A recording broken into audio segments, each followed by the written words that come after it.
Meus irmãos, o Senhor colocou uma palavra no meu coração tremenda. Quero que você preste atenção, porque não é aquela palavra longa hoje, mas é tremenda.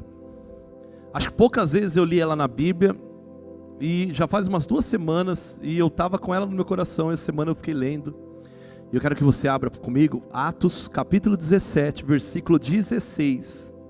Nós vamos ler até a primeira parte do 28. Atos capítulo 17, versículo 16. Tu és digno de tudo, Senhor. Tu és digno de tudo, Jesus. Pois tudo vem de ti e tudo é para ti. É isso que nós vamos pregar hoje.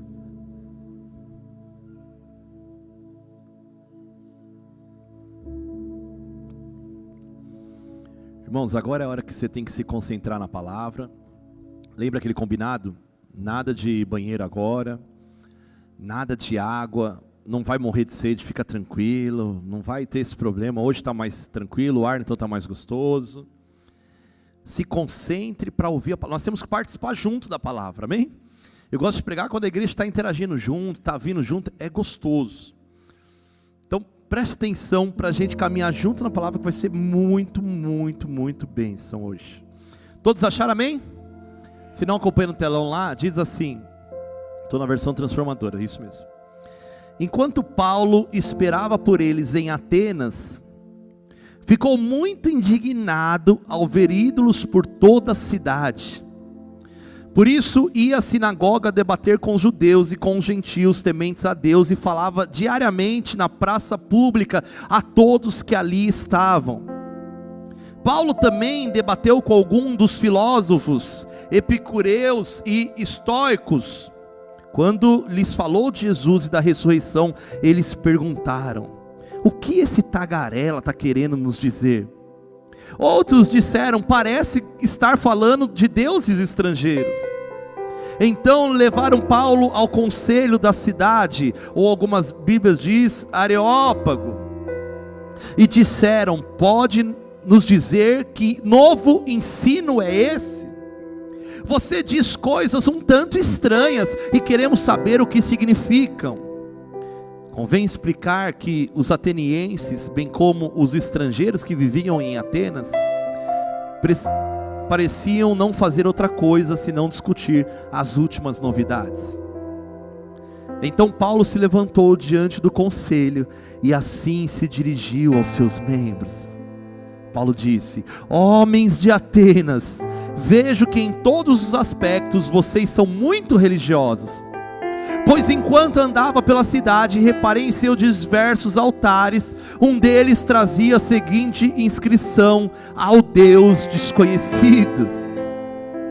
Esse Deus que vocês adoram sem conhecer, é exatamente aquele de que lhes falo. Ele é o Deus que fez o mundo e tudo que nele há. Uma vez que é Senhor dos céus e da terra, não habita em templos feitos por homens, e não é servido por mãos humanas, pois não necessita de coisa alguma. Ele mesmo dá vida e fôlego a tudo, e supre cada necessidade. De um só homem ele criou todas as nações da terra, tendo decidido de antemão onde se estabeleceriam e por quanto tempo. Versículo 27, acompanha comigo. Seu propósito era que as nações buscassem a Deus, e tateando talvez viessem a encontrá-lo. Embora ele não esteja longe de nenhum de nós. Diga assim comigo no versículo 28. Pois nele vivemos. Mais uma vez, pois nele vivemos, nos movemos e existimos. Amém, meu irmão. Obrigado, Jesus, porque nele vivemos, nele nos movemos e nele existimos. Aleluia. Oh Jesus,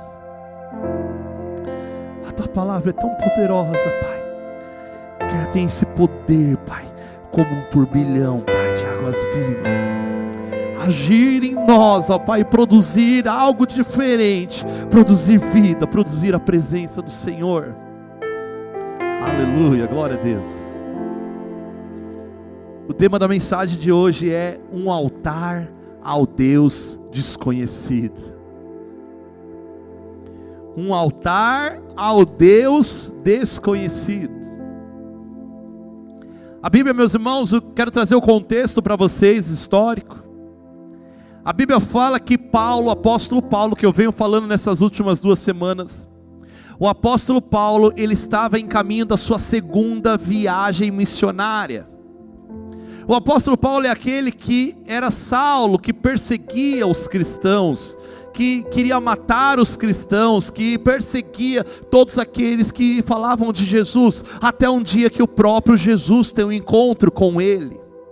E daquele dia em diante a vida dele transforma radicalmente. E outrora que ele perseguiu os cristãos, a Bíblia fala que a partir daquele momento ele era o perseguido.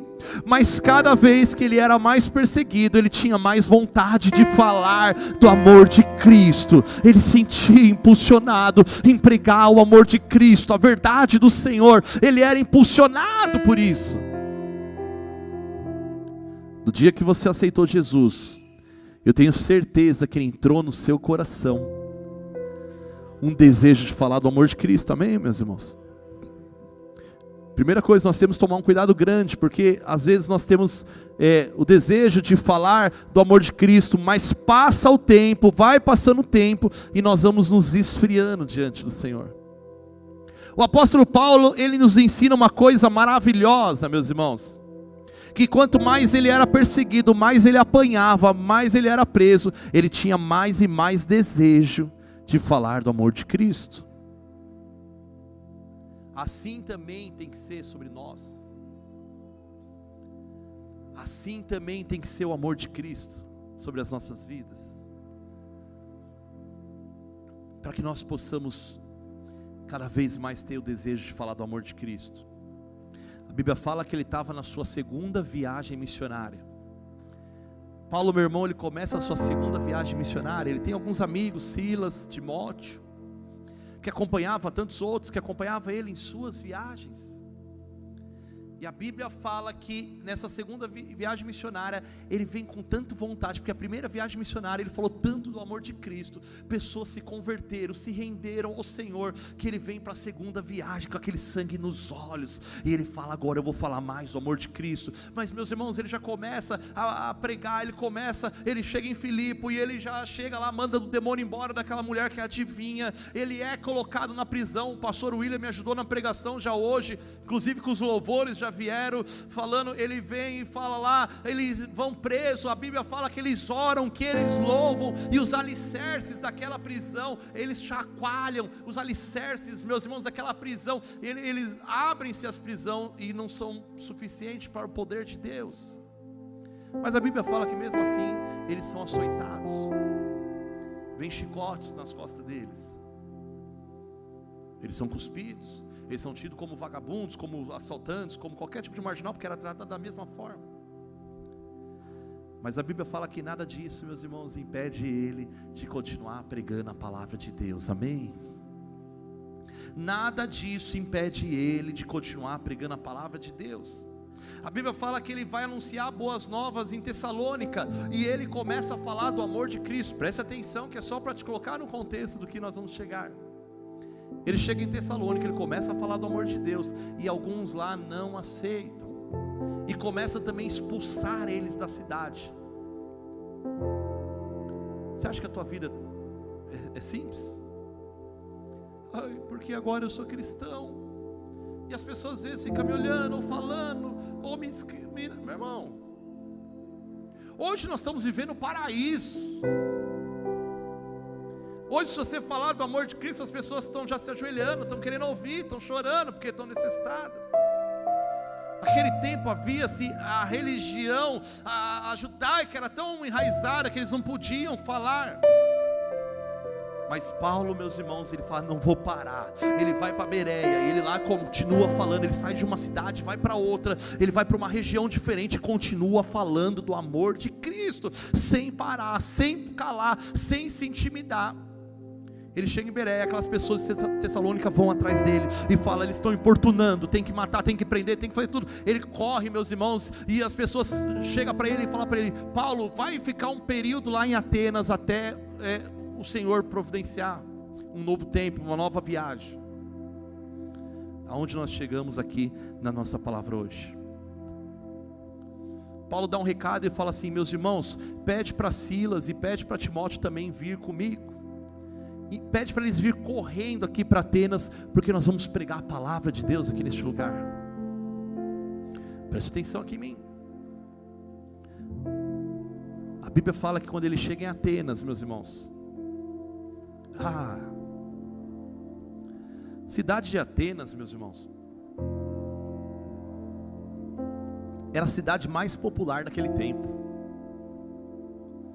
Atenas era a cidade melhor que tinha, porque lá eram os grandes pensadores. Os grandes filósofos, meus irmãos, não são da Grécia? Os filósofos gregos, né, Jesuína? Os grandes pensadores da época, eles eram formadores de pensamentos, eles eram formadores, meus irmãos, eles debatiam sobre a vida, sobre a existência, sobre o futuro. Os grandes e maiores pensadores vieram de lá, de Atenas. Eram os filósofos gregos. Ele chega, meus irmãos, num tempo ali que a filosofia ali era muito forte. Era como se fosse a bola da vez. Era a cidade do momento, onde os maiores pensadores se concentravam ali. Se alguém quisesse fazer uma viagem internacional, hoje você fala, eu vou para os Estados Unidos, eu vou para a Europa, eu vou viver lá, fazer um intercâmbio. Hoje não, lá nós vamos para a Grécia, nós vamos para Atenas, porque lá é o point, é o momento. Paulo chega naquela cidade, a Bíblia fala que ele esperava por eles em Atenas. Porém ele começa a caminhar pela cidade, e a Bíblia fala que Paulo começa a ficar muito indignado. Algumas versões, a Revista Corrigida fala que o espírito dele ficou atribulado, meus irmãos, incomodado, porque aonde que ele caminhava, aonde que ele andava, ele via uma estátua ou um ídolo. Ele via uma escultura, ele via um altar para um ídolo. E a história diz, meus irmãos, que naquela época em Atenas tinha em média mais ou menos mais de 30.000 estátuas oferecidas a ídolos só em Atenas. Isso, estátuas públicas, fora as particulares que as pessoas mesmo criavam. E a Bíblia fala que Paulo começa a ficar muito indignado a ver ídolos por toda a cidade. E ele fica indignado, que ele fala, meu Deus, as pessoas estão perdidas, as pessoas estão envaecidas nos seus orgulhos, as pessoas estão envaecidas na sua sabedoria humana, mas elas estão distantes de Deus. Ele começa a ficar indignado, porque ele está naquele lugar. Eu quero já começar essa palavra falando para você, meu irmão, que aonde você for, se houver um espírito de indignação, é porque o Senhor está te levantando para você ser bênção naquele lugar. O Senhor não te coloca por à toa, você não nasceu às vezes nessa família por à toa, não é no trabalho que você escolheu, tudo tem um propósito do Senhor, meu irmão. Paulo foi fugido para Atenas. Paulo foi, meus irmãos, ele estava para ser morto, perseguido, falou, vai para Atenas, vai lá perto do litoral, é o lugar mais rápido. Ele foi, meu irmão, e ele saiu para Atenas. Então, ele foi fugido, mas em tudo há um propósito. Não é à toa, presta atenção, é com você mesmo que o Senhor está falando. Não é à toa onde você está hoje. Pastor, mas você não sabe como é a minha vida. Não tem problema. Se você for um servo do Senhor, se você se levantar em autoridade, você foi vocacionado para transformar o lugar aonde você está. Amém, meus irmãos? O problema, sabe qual que é? É que nós temos sido transformados. As estatísticas, até eu assisti um vídeo ontem. A religião muçulmana tem crescido absurdamente nos últimos anos. E ela tem vocacionado a maioria hoje jovens. Existe mais de 1 bilhão já. E é uma cultura opressora, uma cultura que impõe o seu ritmo. E eles impõem e a pessoa tem que aceitar. e eles estão crescendo. Eu já contei essa pesquisa, essa estatística. Se um filho de um muçulmano vai para uma faculdade, ele pode passar 2, 3, 5, 10 anos lá, e pode fazer pós-graduação que for, ele entra de um jeito, ele continua. São poucos, raros, que se convertem. A estatística também fala que normalmente um filho cristão, se ele entra na faculdade, a maior probabilidade que 70% deles se desviem dos caminhos do Senhor dentro de uma faculdade. No trabalho, às vezes, você hoje, presta atenção, o Senhor pode estar falando com você. Você, em vez de influenciar como o Senhor te chamou, você está sendo influenciado pelas pessoas. Essa palavra é para nós hoje, para nós entendermos. A vida de Paulo não estava nem um pouco fácil. Ele estava sendo açoitado, ele estava preso, ele estava sendo perseguido. Problema, ele estava com perigo de morte todos os dias. Mesmo assim, ele não parou de falar do amor de Cristo, porque ele sabia quem tinha vocacionado ele. Ele estava mais preocupado em dizendo: olha, o trabalho pode passar aí, Deus pode preparar outros. Casas nós compramos, vendemos, nós mudamos. Carro, acontece a mesma coisa. Mas ele estava querendo dizer: naquilo que eu creio, naquilo que eu trago, naquilo que eu sigo, a salvação maior, essa é eterna na minha vida, e nada vai poder tirar dentro de mim.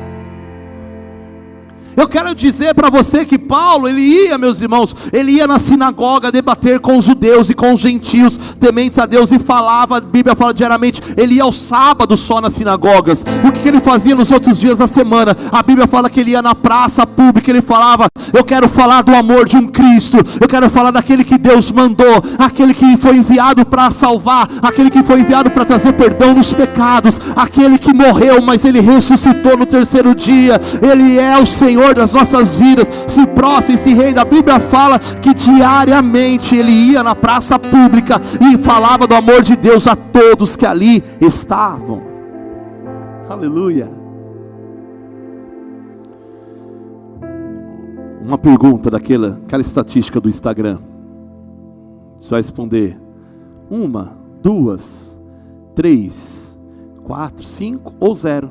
Vai ter o 0 lá também. Quantas vezes você falou do amor de Jesus essa semana para alguém? Aí você vai clicar lá. Já clicou? Já? Tem alguns que estão pensando ainda aí. Deixa eu ver. Opa, chegou. Não vou ficar olhando, senão vem cobrança. Meu irmão, pode ser que a maioria vai colocar 0, 1. A maioria, dificilmente nós vamos passar do 2. O que o Senhor Jesus está nos provocando nessa manhã use o amor de Deus em todo tempo na sua vida. Se você está no ônibus, fale do amor de Deus para quem está perto de você. Ai, pastor, eu não sei o que vai pensar. Eu sei. Vai pensar que você foi um profeta enviado de Deus para abençoar aquela vida. Está na escola, fala do amor de Deus. O que vão pensar? Que eu sou ignorante, louco? Meu irmão, pense o que quiser.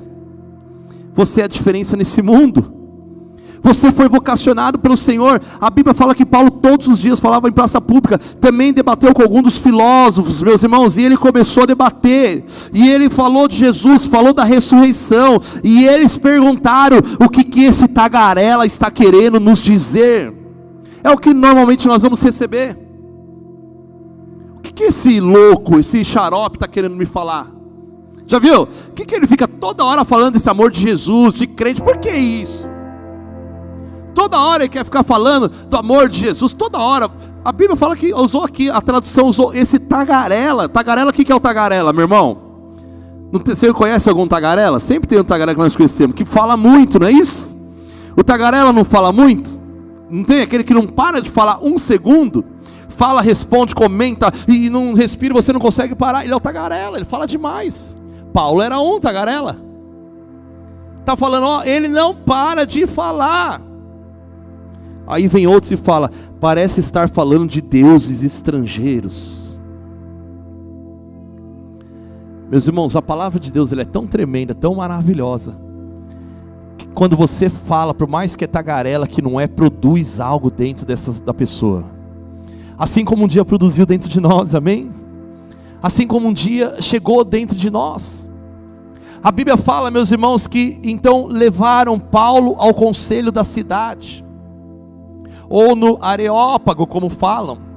É um lugar onde os grandes pensadores, eles eram colocados para debater as ideias, para querer entender aquilo que ele estava falando. A Bíblia fala que ele vai nesse Areópago e chega até lá, e o conselho da cidade pergunta para ele: você pode nos dizer que ensino novo é esse? Você está dizendo um tanto de coisas estranhas e queremos saber o que significa. Porque eles eram grandes pensadores, meus irmãos, era tido como as pessoas inteligentes, era tido como sábios daquela época, eles eram autoridades no que eles falavam, e ele estava falando: você está falando de coisas que nós não entendemos. Eu lembro, meus irmãos, da passagem de Nicodemos, que ele fala: Senhor, como que eu tenho que fazer para nascer de novo? Eu tenho que voltar ao ventre da minha mãe? E Jesus fala para ele: mas Nicodemos, você é mestre em Israel, você é um rabino, você não sabe do que eu estou falando.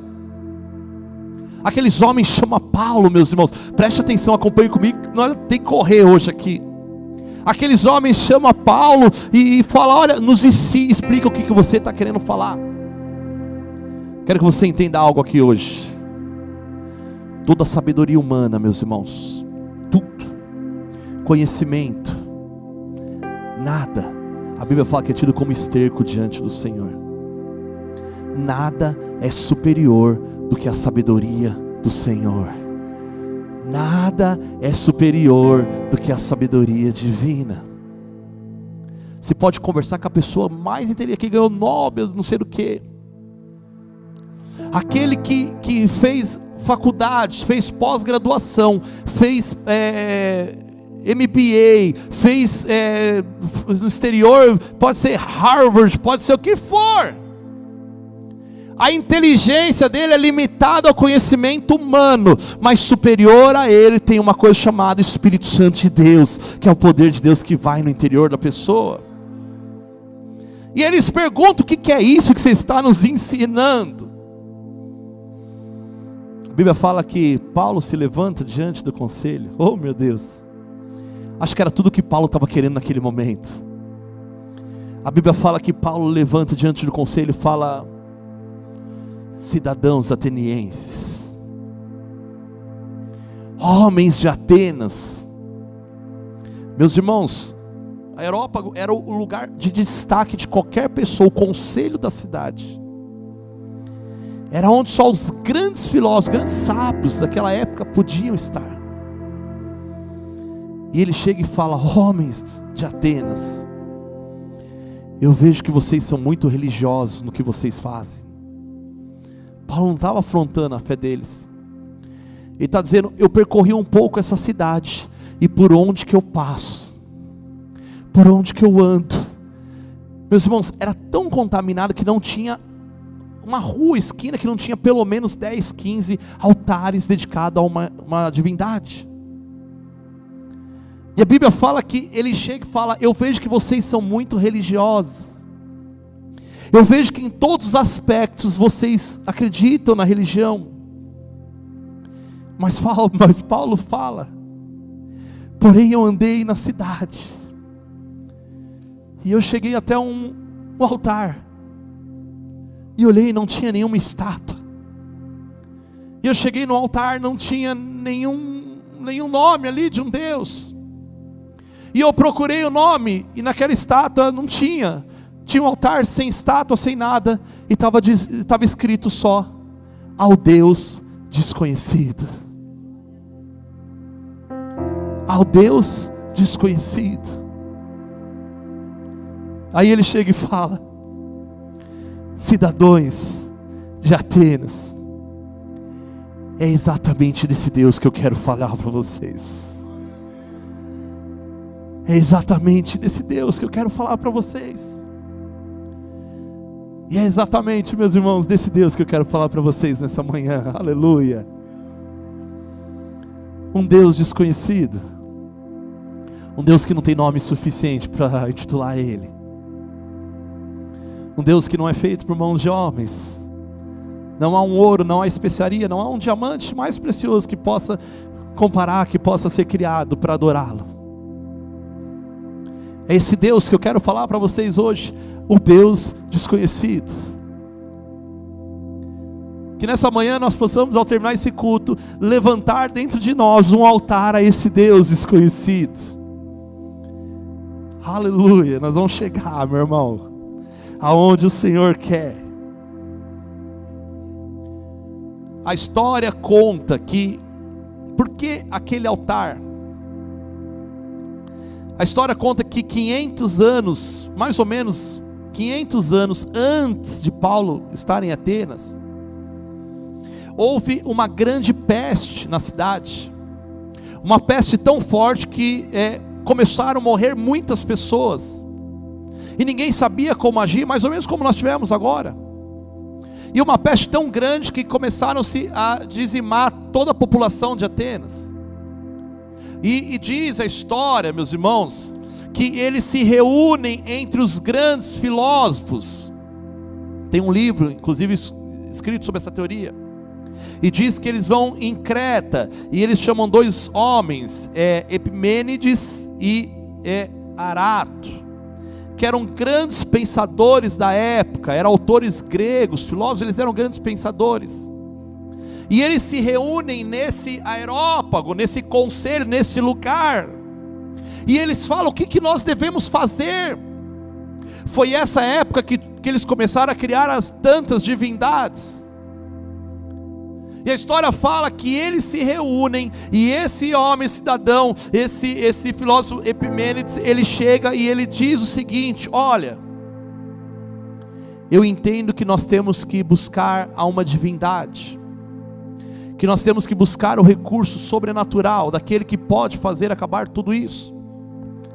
E a história diz que ele fala o seguinte: olha, nós vamos pegar essas ovelhas, e ele separa uma manada de ovelhas pura, limpa, e ele fala: olha, nós vamos colocar elas aqui neste lugar, e nós vamos aguardar elas até ao lugar que elas forem, e nós vamos pedir uma direção, e nós vamos falar no altar que ela chegar, no altar que ela for, da divindade, das milhares que tinha lá, do altar que elas pararem e elas se deitarem, nós vamos entender que nós vamos buscar a esse Deus, e nós vamos invocar essa entidade.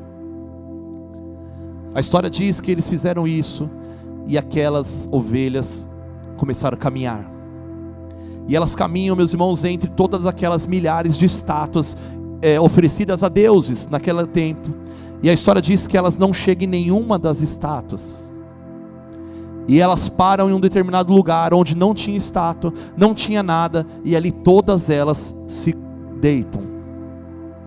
E aí chega para Epimênides e fala: o que acontece agora? O que nós vamos fazer?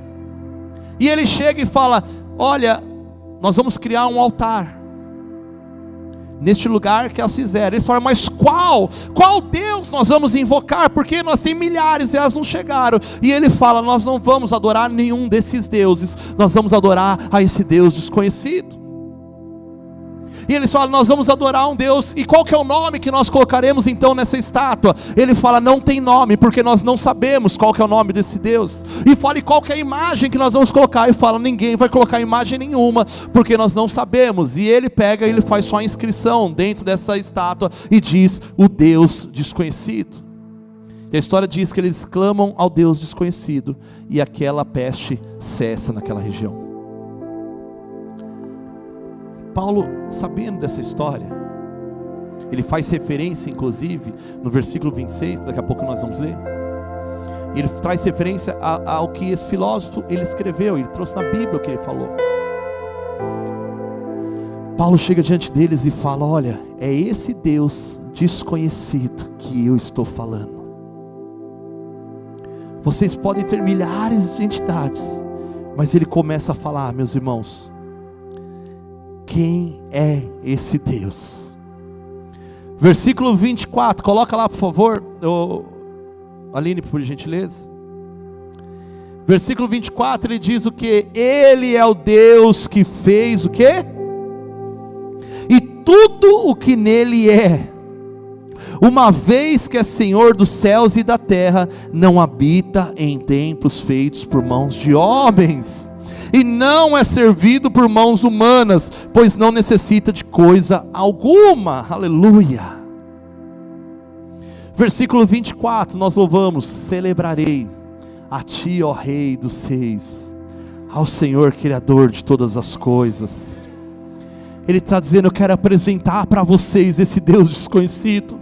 Eles estavam perguntando: Paulo, o que é essa teoria que você está nos contando? E ele vem e fala: de quem eu estou falando é o Deus Criador dos céus e da terra, é aquele que fez todas as coisas. Meu irmão, é esse Deus que nós servimos, que é o Deus que nos criou, que é o Deus deu fôlego de vida. Ele é o Senhor, e tudo que Ele fez, tudo que nós vivemos nele, nós encontramos Ele. Versículo 24 também diz assim: é um Deus que não habita em templos feitos por mãos de homens.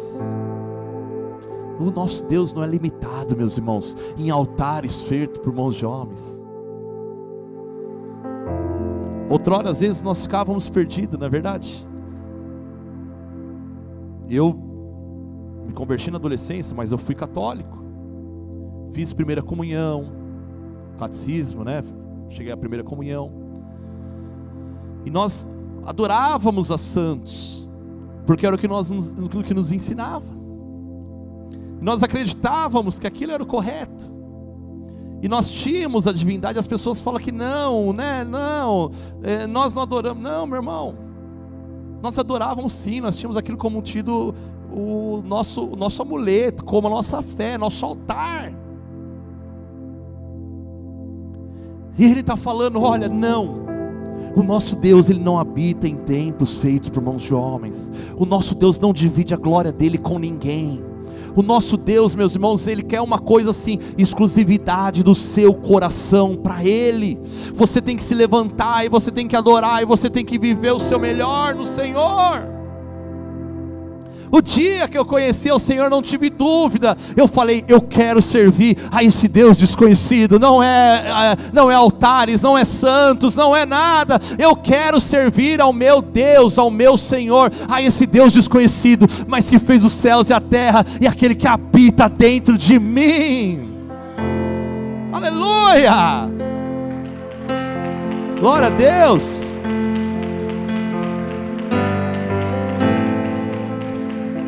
Ele não habita em templos feitos. Eu estava lendo ontem 1 Samuel 5, quando fala da arca que é levada pelos filisteus do Senhor. E os filisteus comemoram porque eles levam a arca de Deus, meu irmão. A arca de Deus naquele tempo representava a presença do Senhor. E os filisteus levam para a guerra e eles vencem.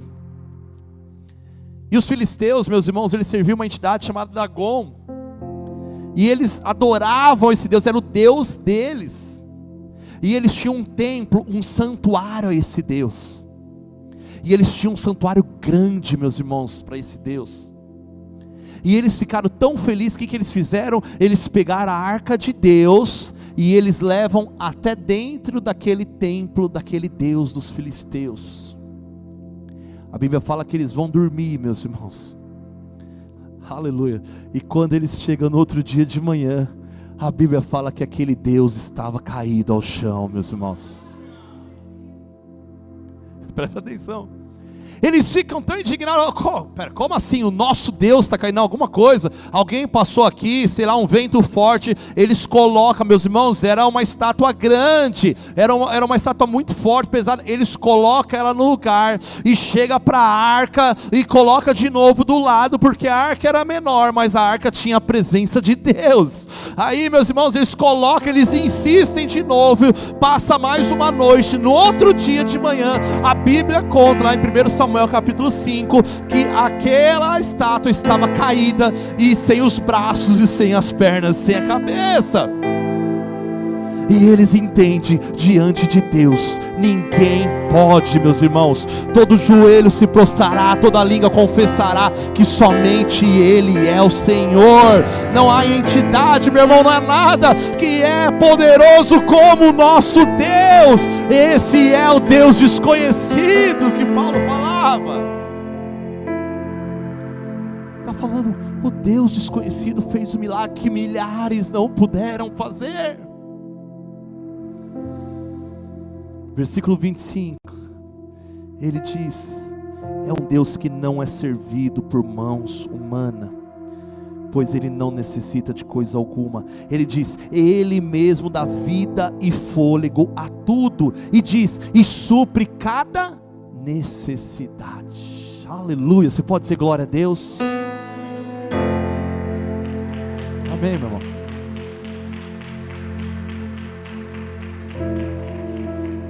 Ele supre cada uma das nossas necessidades. Meu irmão, tudo está nele. Por que correr de um Deus tão maravilhoso? Por que nós ficamos enganados? Pastor, mas eu estou aqui hoje, já abri meu coração para Ele. Isso. Lembra no comecinho da história que eu estava falando? Paulo não se cansava de falar do amor de Cristo. Tem um vizinho teu que está precisando falar do amor de Cristo, ouvir o amor de Cristo. Tem um parente teu que precisa ouvir do amor de Cristo. Tem um colega seu de trabalho, outro colégio, escola, que precisa ouvir do amor de Cristo. Amém, meu irmão? Tem pessoas que estão morrendo, estão indo para o inferno, estavam do nosso lado. Quem é esse Deus desconhecido? Nosso Deus é um Deus desconhecido para muitas pessoas, meus irmãos. Para nós, já não. Para nós, é um Deus conhecido. Versículo 27 diz assim: seu propósito era que as nações buscassem a Deus. Paulo está falando. E tateando, pelo menos se tocar, talvez viessem a encontrá-lo. Ele está dizendo: Deus está tão próximo, que se a pessoa procurar, colocar a mão, for atrás, Ele vai encontrar. Mas Ele completa: embora Ele não esteja longe de nenhum de nós. E ele termina essa frase maravilhosa do versículo 28: pois nele vivemos, nos movemos e existimos. Aleluias! Um Deus que quer comunhão, um Deus que quer habitar, que Ele quer que o altar seja a sua vida, que Ele quer que o altar seja o seu coração, que você seja o altar vivo do Senhor. A Bíblia fala que nós somos hoje um sacrifício vivo, então eu sou o altar, porque a habitação de Deus está sobre nós. As pessoas têm que conhecer esse Deus desconhecido através da sua vida, meu irmão. Através da sua vida, através da sua vida, as pessoas têm que conhecer esse Deus desconhecido, e você tornar conhecido para eles o amor desse Deus Criador, e que Ele um dia vai falar também: porque nele nós existimos, nele nós movemos, e nele nós vivemos todos os dias. Esse é o altar que tem que surgir dentro de nós. Essa palavra tem que falar com você e tem que borbulhar dentro de você hoje, meu irmão. Você tem que sair já falando: Jesus, quem que é, Senhor? Mas vamos falar que você é louco. Isso, esse é o importante. Vamos falar que você é sem graça. Isso, continua. Isso, é o que Deus quer, porque precisa ser revelado esse altar do Deus desconhecido na vida deles. Um dia a Bíblia fala, ele diz aqui: pois como disseram alguns dos seus próprios poetas, ele estava fazendo referência a Epimênides, somos descendentes dele, por isso, e por ser isso verdade, não devemos imaginar Deus como um ídolo de ouro, de prata, de pedra, projetado por artesãos.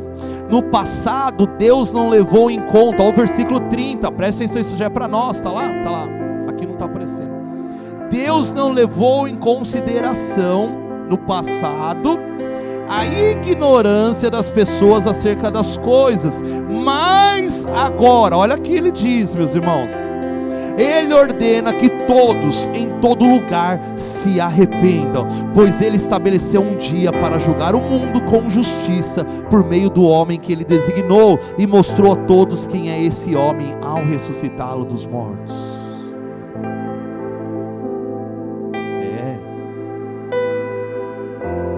Um dia vai haver o julgamento. Isso não é conto, não é historinha, num conto de fadas. Um dia, o próprio Jesus que nos salvou vai estar sentado para nos julgar. E aí nós vamos ter que prestar contas a Ele. Ele vai vir com justiça, meu irmão. O homem que nós pregamos hoje, que nós precisamos nos arrepender, que Ele veio ao mundo, que Ele sofreu, que Ele morreu pelos nossos pecados, que Ele ressuscitou, está sentado à direita do Deus. Esse homem um dia vai vir para nos pedir prestar contas. Ele estava dizendo: olha, antes Deus poupou, porque pela ignorância, porque não tinha esse conhecimento. Mas Ele está dizendo: mas hoje não. Ele ordena que todos, em todos os lugares, se arrependam, meus irmãos. Para encerrar, para finalizar, 3 tipos de pessoas ouviram essa palavra que Paulo estava falando. Daquelas pessoas saíram 3 grupos de pessoas. Primeiro grupo, meus irmãos, versículo 32 fala que quando ouviram Paulo falar da ressurreição dos mortos, alguns riram com desprezo. Primeiro grupo de pessoas que ouviu a palavra de Deus, que teve acesso à revelação desse Deus desconhecido, o primeiro grupo riu, desprezou, não deu bola para ele. Zombaram dele, falou: você está ficando maluco, não aceita essa palavra. É o direito das pessoas, meus irmãos. O segundo grupo de pessoas, que quando você falar do amor de Deus, pode ser que se achegue, pode ser que nós já fizemos isso. O segundo grupo diz: olha, outros porém disseram: queremos ouvir mais sobre isso, mas em outra ocasião. Pessoas que querem deixar para depois, pessoas que querem deixar o amor de Cristo para depois. Tem pessoas que às vezes estão no nosso meio, e eu vou falar no nosso meio, que eu digo meio cristão, pode ser nós, pode ser qualquer lugar, que estão vivendo até na igreja, mas estão querendo deixar Cristo para depois, que não estão querendo ter um comprometimento da transformação desse Deus nas nossas vidas. Eu levantar um altar verdadeiro para Deus, as pessoas estão deixando para depois. Mas a Bíblia também fala que tem o terceiro grupo de pessoas. No versículo 34 diz assim: mas alguns se juntaram a ele e creram nele. Entre eles estavam Dionísio, membro do conselho, um homem alto, uma mulher chamada Damares, e entre alguns outros. O primeiro grupo riu, zombou, desprezou a palavra. O segundo grupo falou: até gostei da palavra, mas não é o momento para mim, uma outra hora eu posso buscar ao Senhor. E o terceiro grupo, meus irmãos, daquelas pessoas que estavam lá, eles ouviram a palavra entrou, e eles creram na palavra da ressurreição de Cristo. Faça hoje um altar a Deus na sua vida. Um dia esse Deus era desconhecido para você, hoje não. Se coloque de pé, por gentileza. Vem rapidamente o grupo de louvor aqui, por favor.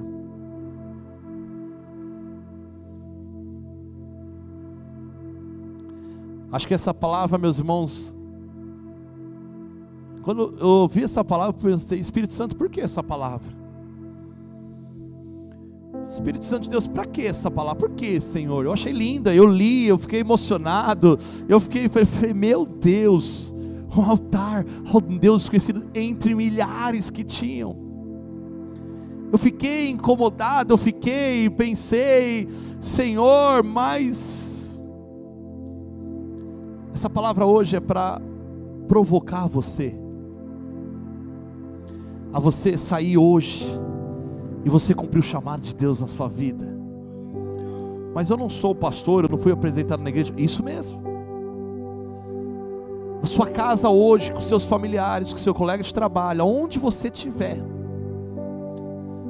se você virar para alguém e falar assim, ó, só quero falar uma coisa para você: Jesus te ama. Dá uma abertura. Dá uma abertura. Preste atenção, meu irmão. Não perca a oportunidade de alguém não conhecer Jesus e você sair da vida dessa pessoa por uma questão de um estudo, de um trabalho, da família, ou essa pessoa vier a morrer. Não deixe, não perca a oportunidade hoje desse Deus desconhecido se achegar na vida deles e ser conhecidos.